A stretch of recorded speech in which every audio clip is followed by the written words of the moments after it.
Valoriser le développement féminin, c'est ce que prône le portail de la femme africaine. Dans sa tournée dans la Takora qui a démarré le mardi 9 juillet 2019, escale a été faite à Djougou pour un échange avec les dignitaires de la Donga. Roufkat Ondebi, chef cellule communication du PFA. Il n'y a pas ce projet-là qui parle de la femme, qui prend en compte la femme pour qu'elle soit, je dirais, autonome, qu'elle puisse ne pas dépendre forcément de son mari pour prendre soin de son foyer. Donc c'est ce projet-là, le portail de la femme africaine, c'est un projet qui est né au Bénin. On a réfléchi après plusieurs années. Il y a beaucoup de projets, on veut sortir la femme de ça, les femmes on vous aime, la femme parce qu'elle est au cœur de tout. C'est vous qui êtes devant nous, c'est vrai, derrière vous, nous sommes là, les femmes, et on vous accompagne dans tout ce que vous faites. Mais c'est la femme qui garde les enfants à la maison, c'est elle qui prépare à manger, c'est elle qui fait ceci, c'est elle qui fait cela. Mais on a compris que si elle est indépendante, c'est-à-dire qu'elle a quelque chose à faire, elle a de l'argent qu'elle gagne, elle n'aura pas forcément besoin d'attendre que le mari quitte quelque part pour rentrer à la maison avant de lui donner de quoi aller au marché. Elle pourra elle-même, qu'elle soit couturière, qu'elle soit commerçante, qu'elle soit coiffeuse.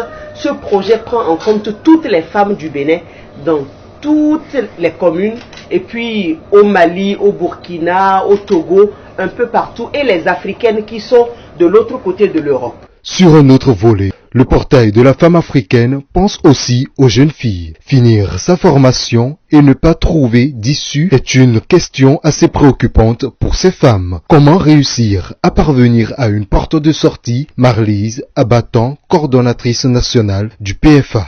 Au niveau de l'éducation, nous avons nos sœurs qui sont dans des écoles ici. Nous sommes jusqu'au sud là-bas.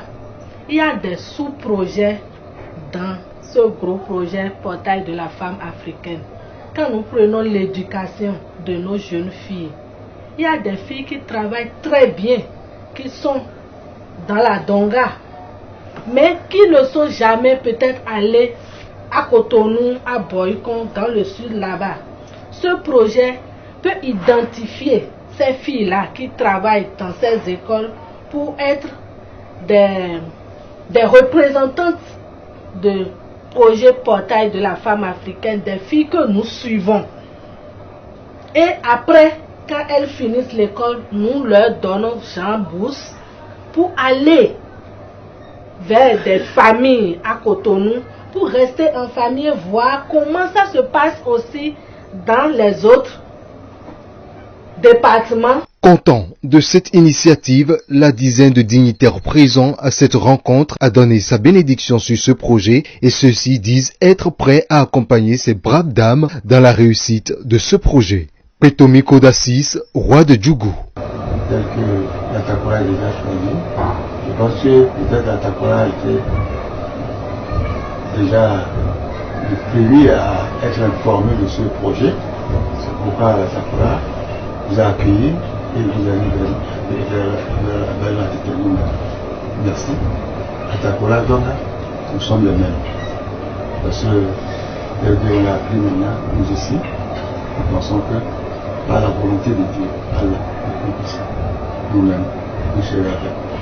Après ces échanges, le cap est donc mis sur Nati Tengu où va se dérouler la cérémonie et l'installation des animatrices de la Takora ce jeudi 11 juillet 2019 à 15 h à l'hôtel de ville.